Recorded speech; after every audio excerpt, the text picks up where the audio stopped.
Hey everyone, this is our video about the synthesis of protein for the biochemistry subject. And please welcome our members. There's Azhara Indah, Tasya Horax, Adelisa Devita, and Prasyarli Andradinda. Introduction. Protein synthesis consists of two steps, transcription and translation. Transcription, DNA code is read, and during translation, the code is used to build protein molecules. First, we're going to talk about the DNA structure. All living things has DNA, all except some virus that has RNA instead.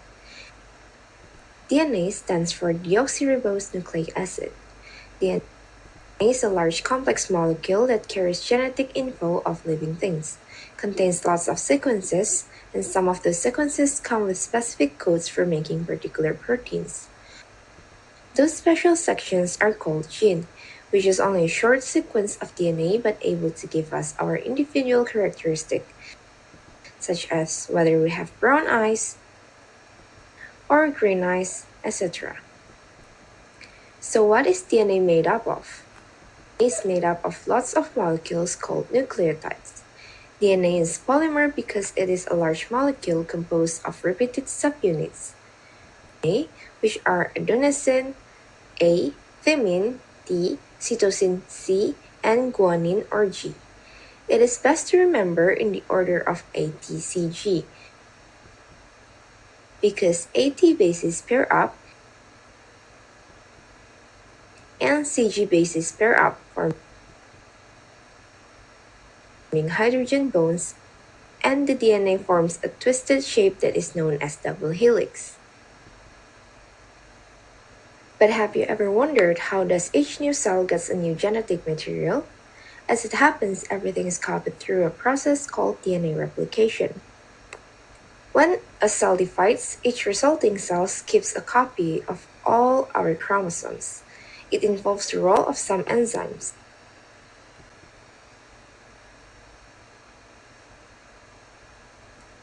First, helicase. The helicase enzyme unwinds the double helix and disrupts the hydrogen bonds between the bases, thus separating DNA into individual strands, creating a replication fork. The unwinding causes torsional strain in the helix, so as we go, topoisomerase will break, untwist, and reconnect the DNA, always ahead of the replication fork. The copy can start as these strands separate with the help of primase enzyme. Another enzyme called DNA polymerase III binds to the primer and begins to generate a whole new complementary strand, initiated by the primer. Nucleotides enter the enzyme active site and polymerase catalyzes formation of the phosphodiester bond that joins each new nucleotide as it is added to the complementary strand. Polymerase will always add nucleotides to the 3' end of the existing strand, not the 5'. Therefore, it will always differ in each strands. The strands are also antiparallel, so the replication must be in opposite directions for the opposing strands. On the leading strand, DNA replication moves along with the replication fork continuously, synthesizing the complementary strand and requiring only the initial primer.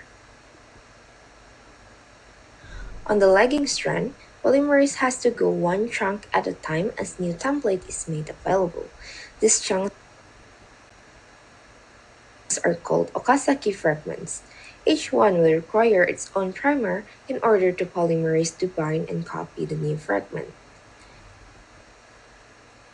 After each fragment is synthesized, DNA polymerase I will go through and replace the RNA nucleotides from primer with DNA nucleotides to make sure it's DNA all the way through. Lastly, a separate enzyme called ligase has to go through and make sure all the nucleotides are joined together.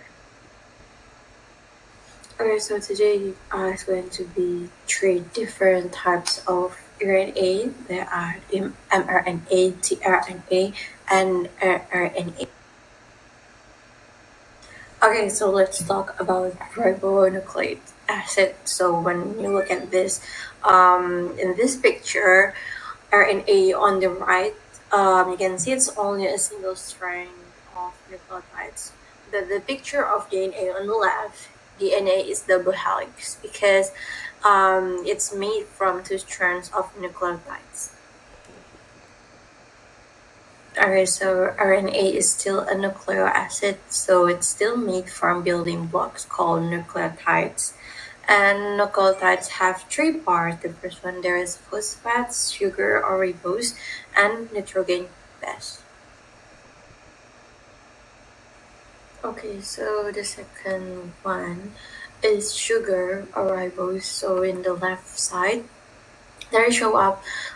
This is the sugar called ribose. This is the sugar of RNA, and on the right side.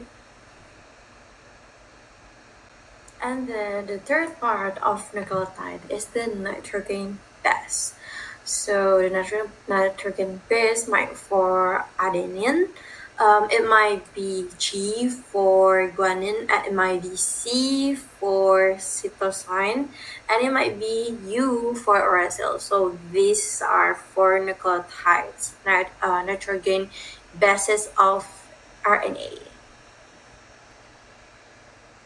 So we're going to learn about three kinds of RNA, but the first one we're going to talk about mRNA. So mRNA stands for messenger RNA, and you're going to see it's going to start in the nucleus of a cell, but it will end up at a ribosome.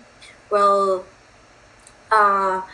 here a cell right here, let's look, it's eukaryotic because eukaryotic have a nucleus, and in that nucleus is the DNA of the cell. And you know that DNA is the instructions or the blueprint to build all the proteins that we need. But actually maker of protein is ribosome. And a ribosome is the actual builder of the protein that is out in cytoplasm. So what does mRNA do? It makes a copy of DNA code.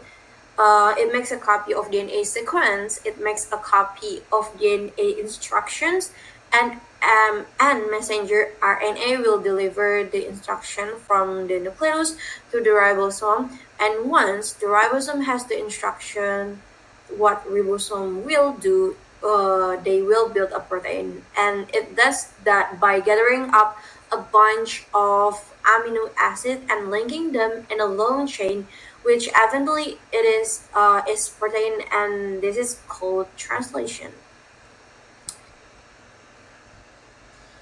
Okay, so the next one is tRNA, or T stands for transfer DNA.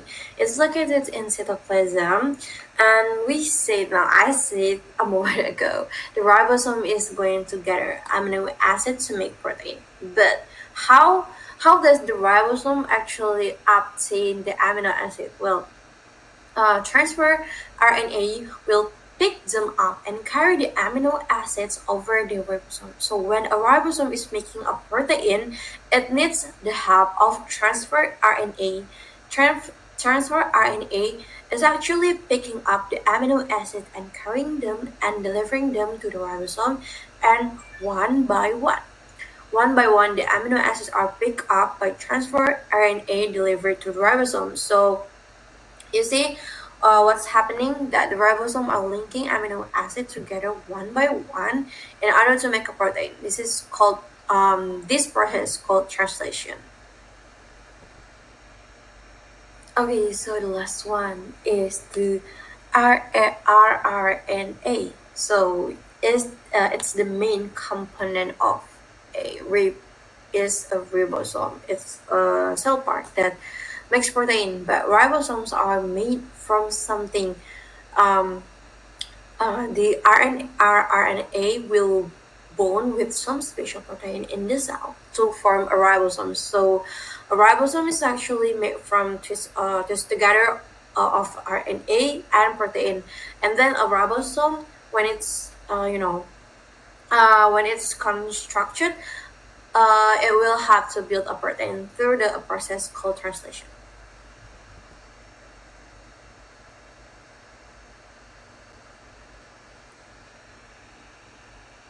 So for the next one, we will talk about the transcription.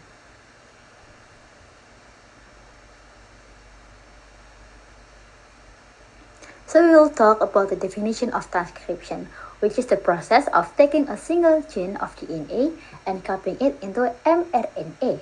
It's the initial step in protein synthesis. In DNA, the band that is used for transcription is called the sense band, and the not one is called antisense or template band. A small section of DNA that contains two strands coiled into a helix.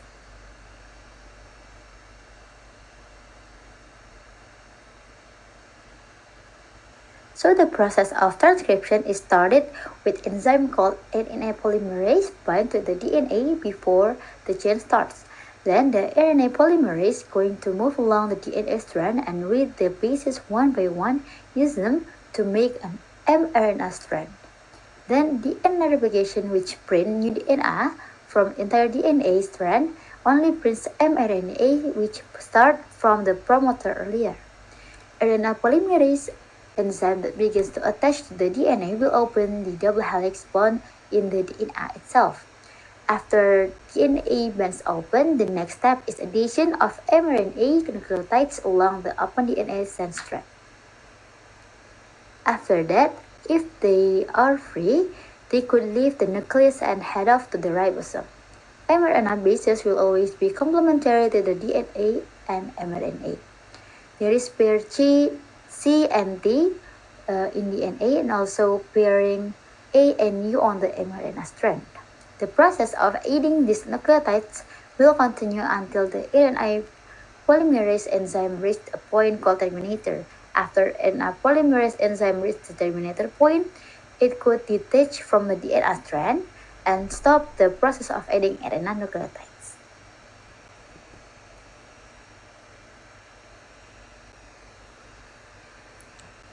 The mRNA form 5 pitch and 3 pitch ends. The 5 pitch end plays a role in preventing the overhaul of mRNA by hydrolytic enzymes and signaling the ribosome to attach itself to the mRNA, while the 3 pitch end function to inhibit mRNA degradation. In the formation of DNA replication, the nitrogen base pairs may be reversed, while the transcription of RNA pairs A, U, or TA, the nitrogen base pairs may not be reserved to reform RNA. Remember that RNA does not contain thymine, but instead contains uracil. After the transcription process has been successfully made from mRNA, the next step is that mRNA will leave the nucleus and go to the cytoplasm, more precisely to the ribosome organelle, to continue the stage of protein synthesis, namely the translation process.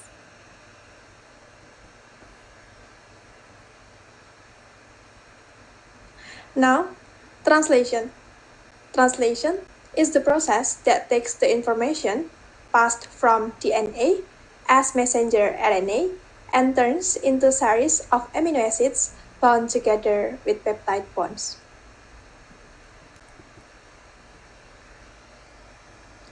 After transcription, we have got an mRNA copy of the gene inside the nucleus, which is free to leave the nucleus and go to cytoplasm.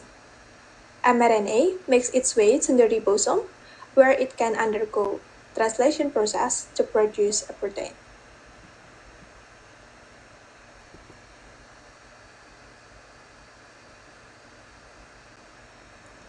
It is important to remember that both DNA and mRNA are each a group of 3 bases, which is called a triplet or codon. It codes for specific amino acid to make proteins. Our cells use 20 different amino acids, and each one has a different 3 bases codon. In other words, the mRNA sequence is used as a template to assemble the chain of amino acids that form protein.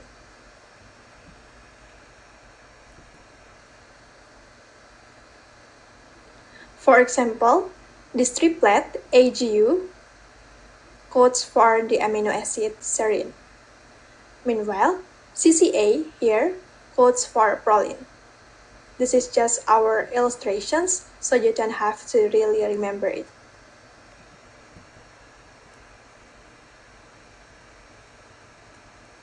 So let's now zoom into a single ribosome and go through the process of translation. To start the process, mRNA strand and ribosome both bind together. Okay, we are now ready for the ribosome to start building the protein by adding one amino acid at a time. But who will bring the amino acids?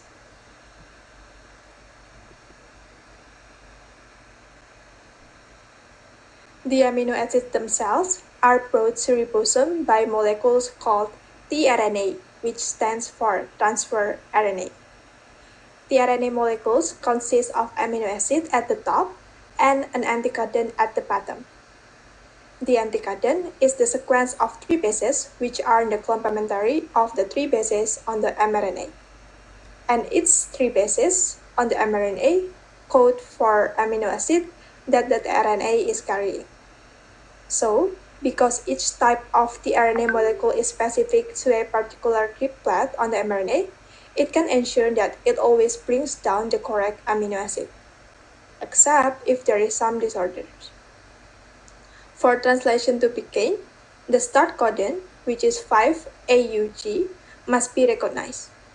This codon is specific to the amino acid methionine, which is nearly always the first amino acid in a polypeptide chain. This is called the initiation progress.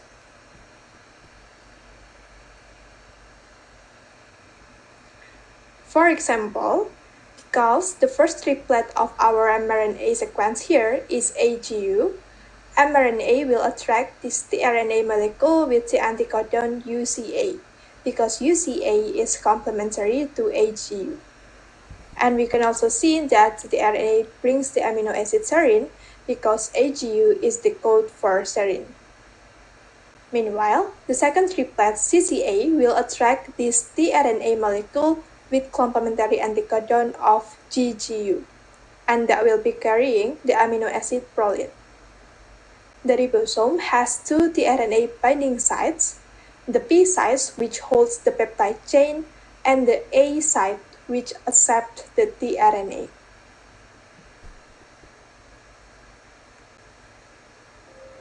These tRNAs have now brought the correct amino acid down to the ribosome in the correct order. So, the ribosome is able to join them together by peptide chain. Once it's joined these first 2 amino acids together, the ribosome moves along the mRNA slightly. So, another tRNA molecule will come down and bind to its complementary codon. This allows the first tRNA molecule to detach and repeat the process, but importantly, it leaves the amino acid behind.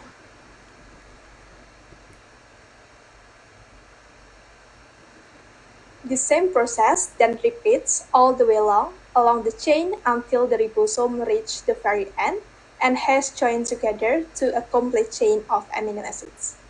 It happens when there is one of the 3 stop codons. No tRNA molecule will bind to these codons, so the peptide and tRNA become hydrolyzed. At this point, the amino acid chain will detach from the ribosome, and this is called the termination process.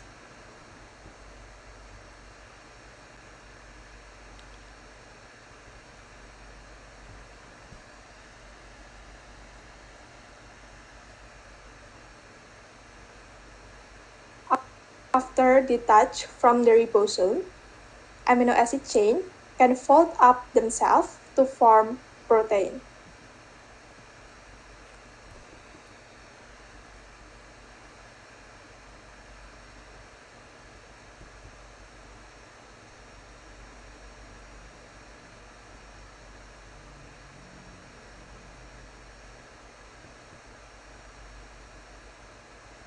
Thank you so much everyone for watching our video. Hoping it would be so advantageous. Thank you.